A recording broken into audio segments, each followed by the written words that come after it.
السلام علیکم۔ بسم اللہ الرحمن الرحیم۔ اتنی غفلت تو نہ کر علمی خدا کے واسطے، فکر کر کچھ تو بھلا روز جزا کے واسطے۔ پنچ گانا پڑھ شریعت میں بہت تاکید ہے، فجر ظہر عصر و مغرب اور عشاء کے واسطے۔ ترک کر سب کام مت کر دیر، جب سن لے اذاں پڑھ لے جلدی سے نماز اپنی خدا کے واسطے۔ پڑھ کے تو قرآن کو کچھ جمع کر لے، اب ثواب قبر پر کون آئے گا پھر فاتحہ کے واسطے۔ تجھ پہ جو آئے مصیبت صبر کر اور کر خیال، سختیاں کیا کیا ہوئی ہیں انبیاء کے واسطے۔ حق کی نافرمانیوں سے باز آ تو باز آ، آگ دوزخ کی بھڑکتی ہے سزا کے واسطے۔ کام دوزخ کے کرے اور جنت کا ہے امیدوار، قصر جنت تو بنا ہے پارسا کے واسطے۔ رسول اللہ جمعہ نہ پڑھنے کی سزا، جمعہ کی نماز نہ پڑھنے کی سزا۔ رسول اللہ صلی اللہ علیہ وسلم نے فرمایا کہ لوگ جمعہ کی نماز چھوڑنے سے باز آ جائیں، ورنہ اللہ تعالیٰ ان کے دلوں پر مہر کر دے گا، پھر وہ بڑی غفلت میں پڑ جائیں گے۔ اور مہر کرنے کا انجام یہ ہوگا کہ جب غفلت بڑھ جائے گی تو سوائے دوزخ کے کوئی ٹھکانہ نہ ہوگا۔ اور جو لوگ جمعہ کی نماز نہیں پڑھتے ہیں، چاہتا ہوں کہ ان کے گھروں کو آگ لگا دو۔ اللہ کی پناہ، جو لوگ شہر میں رہ کر جمعہ کی نماز نہیں پڑھتے ہیں، ان پر فرض ہے، حضور پاک صلی اللہ علیہ وسلم ان سے کس قدر ناراض ہوتے ہیں۔ مسئلہ عورتیں جب جمعہ کی نماز فرض نہیں، ان کو ہمیشہ کی طرح اپنے گھروں میں ہی ظہر کی نماز پڑھنی چاہیے۔ اور اے مردو، گر کرو گے تم ادا اے دوست جمعہ کی نماز، 7 دن کے بخش دے گا سب گناہ و بے نیاز۔ ایک ہفتہ کے گناہ جتنے ہیں بخشے جائیں گے، ایک نیکی کی عوض 70 کا بدلہ پائیں گے۔ کی نماز جمعہ کی جس نے مومنو قصدن قضا، بس جہنم میں ٹھکانہ اس کا لازم ہو گیا۔ ہے محمد اس سے راضی اور ناخوش اس سے خدا، بلکہ ناراض اس سے ہو جاتے ہیں سارے انبیاء۔ کر عمل تجھ سے جہاں تک ہو سکے ہے، کر عمل تاکہ قبر و حشر کا ہووے دور تجھ سے خلل۔ جز عمل کو کوئی بھی تیرے کام آئے گا نہیں، بعد مرنے کے قبر پر کوئی جائے گا نہیں۔ جمعہ کے فرضوں کے بعد کتنی سنتیں ہیں۔ رسول خدا صلی اللہ علیہ وسلم نے فرمایا کہ جب کوئی جمعہ کے فرض پڑھ چکے تو اس کے بعد 4 رکعت سنتیں پڑھے۔ حضرت امام اعظم اور حضرت امام شافعی رحمۃ اللہ علیہ کا یہی طریقہ ہے کہ جمعہ کے فرضوں سے پہلے بھی 4 سنت پڑھیں اور فرضوں کے بعد بھی 4 سنت پڑھیں، اور حضرت امام ابو یوسف کے نزدیک بعد فرضوں کے 6 سنت ہیں، اس سے احتیاط کی بات یہ ہے کہ فرضوں کے بعد 6 سنت پڑھا کریں کہ سب اماموں کے موافق ہو جائے۔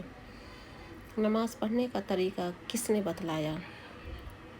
ارشاد فرمایا رسول اللہ صلی اللہ علیہ وسلم نے کہ جبرائیل علیہ السلام آئے، پھر انہوں نے میری امامت کی اور میں نے ان کے ساتھ نماز پڑھی، پھر میں نے ان کے ساتھ نماز پڑھی، پھر میں نے ان کے 2 ساتھ نماز پڑھی، پھر میں نے 3 ان کے ساتھ نماز پڑھی، پھر میں نے 4 ان کے ساتھ نماز پڑھی، پھر میں نے ان کے 5 ساتھ نماز پڑھی۔ اس حدیث شریف کا مطلب یہ ہے کہ جبرائیل علیہ السلام نے حضور پاک صلی اللہ علیہ وسلم کے ساتھ 5 وقت کی نماز پڑھی اور نماز پڑھنے کا طریقہ بتلا دیا کہ حضور اور لوگوں کو بھی اسی طرح نماز پڑھنے کا طریقہ بتلائیں۔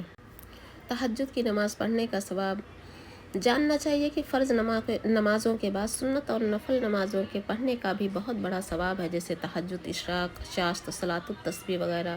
پچھلی رات کو صبح ہونے سے پہلے نماز پڑھنے کو تہجد کی نماز کہتے ہیں۔ یہ نماز اللہ تعالیٰ کو بہت پیاری ہے، ہمارے رسول اللہ صلی اللہ علیہ وسلم پر فرض تھی اور آپ کی امت کے لوگوں پر سنت ہے۔ جو مرد یا عورت اس نماز کو پڑھے گا دنیا میں کسی کا محتاج نہ ہوگا، قبر کے عذاب سے بچے گا، قبر میں روشنی ہوگی۔ یہ نماز قبر کا چاند ہے، اور قیامت کے دن تہجد کی نماز پڑھنے والا 70 آدمیوں کو بخشوائے گا، اور جب قبر سے اٹھے گا تو اس کا چہرہ نور کی روشنی سے چمکتا ہوگا۔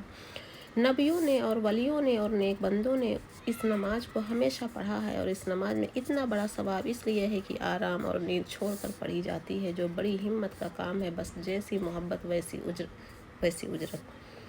ہادی عالم صلی اللہ علیہ وسلم فرماتے ہیں کہ جب کوئی مرد یا عورت تہجد کی نماز پڑھنے کو اٹھتا ہے تو اللہ تعالیٰ فرماتا ہے کہ اے فرشتوں، دیکھو میرے بندے کی طرف کیسی میٹھی نیند چھوڑ کر میری عبادت کے لیے اٹھا ہے، تم گواہ رہو کہ ہم نے اس کو بخش دیا اور ہم اس سے حساب نہیں لیں گے، اور جنت میں اس کو نبیوں کے ساتھ رکھیں گے، اور دوزخ اس پر حرام ہے۔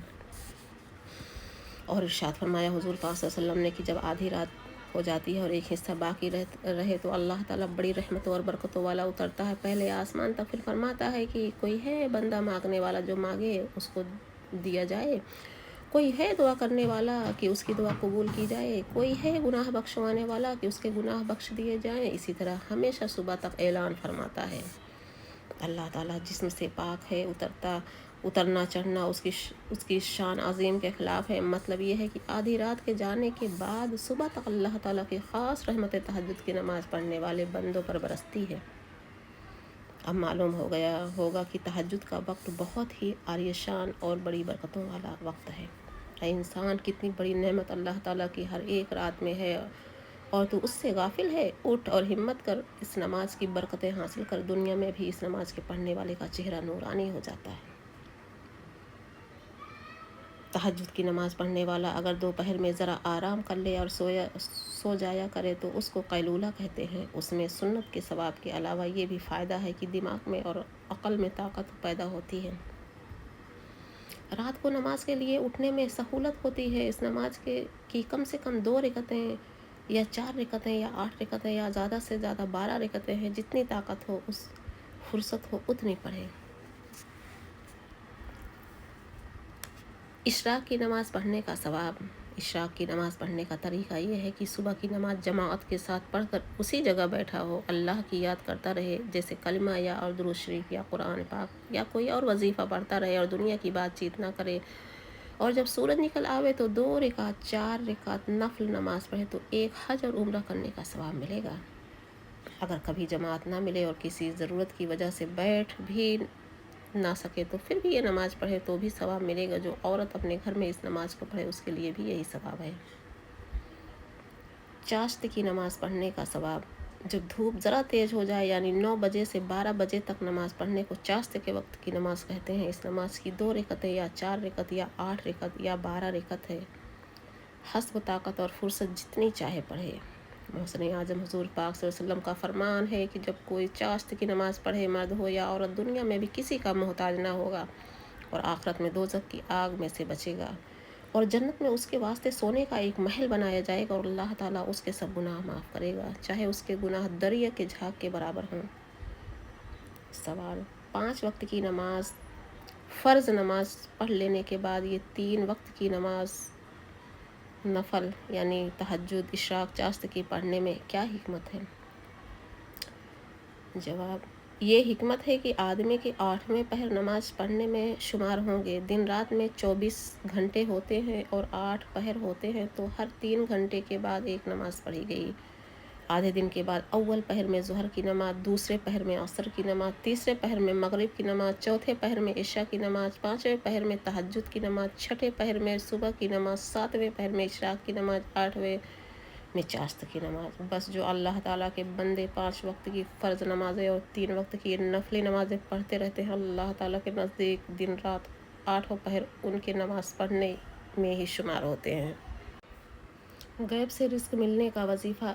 ایک شخص نے عرض کیا، یا رسول اللہ، دنیا مجھ سے بھر گئی، رزق تنگ ہو گیا۔ آپ نے فرمایا، تم فرشتوں کی تسبیح پڑھا کرو، اس کی برکت سے رزق بڑھتا ہے۔ وہ تسبیح یہ ہے کہ صبح کی نماز سے پہلے یا بعد 100 دفعہ سبحان اللہ و بحمدہ، سبحان اللہ العظیم و بحمدہ، استغفر اللہ پڑھا کرو۔ اس کی برکت سے دنیا تمہارے پاس ذلیل و خوار ہو کر آئے گی اور تم کو غیب سے رزق ملا کرے گا، اور اس تسبیح کے ہر کلمہ کی برکت سے اللہ تعالیٰ ایک فرشتہ پیدا کرے گا جو قیامت تک یہ تسبیح پڑھتا رہے گا اور تم کو اس کا ثواب ملا کرے گا۔ اس شخص کا کہنا ہے کہ میں نے یہ وظیفہ پڑھنا شروع کیا اور ہمیشہ پڑھتا رہا، تھوڑے ہی دنوں میں اللہ تعالیٰ نے میرا رزق کھول دیا اور میری تنگ دستی دور کر دی۔ اور ارشاد فرمایا حضور پاک صلی اللہ علیہ وسلم نے کہ سبحان اللہ و بحمدہ جو مرد یا عورت دن رات میں 100 دفعہ پڑھے گا تو اس کے سب گناہ معاف ہو جائیں گے، اگرچہ سمندر کے جھاگ کے برابر ہوں۔ سبحان اللہ، بے شک اللہ تعالیٰ کی پاکی بیان کرنے میں بھی تاثیر ہے، کوئی بندہ کر کے تو دیکھے۔ زمزم کے پانی کی برکت۔ مسلم شریف میں ہے کہ رسول اللہ صلی اللہ علیہ وسلم نے فرمایا کہ بے شک زمزم کا پانی برکت والا ہے اور کھانا ہے آسودگی کا، یعنی جیسے کھانا کھانے سے بھوک نہیں رہتی ویسے ہی زمزم کا پانی پینے سے بھوک نہیں رہتی ہے۔ جب کوئی اس نیت سے پیوے، شروع اسلام جب حضرت ابو ذر بخاری رضی اللہ تعالیٰ عنہ نے حضور پاک صلی اللہ علیہ وسلم کی نبوت کی خبر سنی تو مکہ میں آئے۔ اس وقت کا اس حضور پاک صلی اللہ علیہ وسلم نے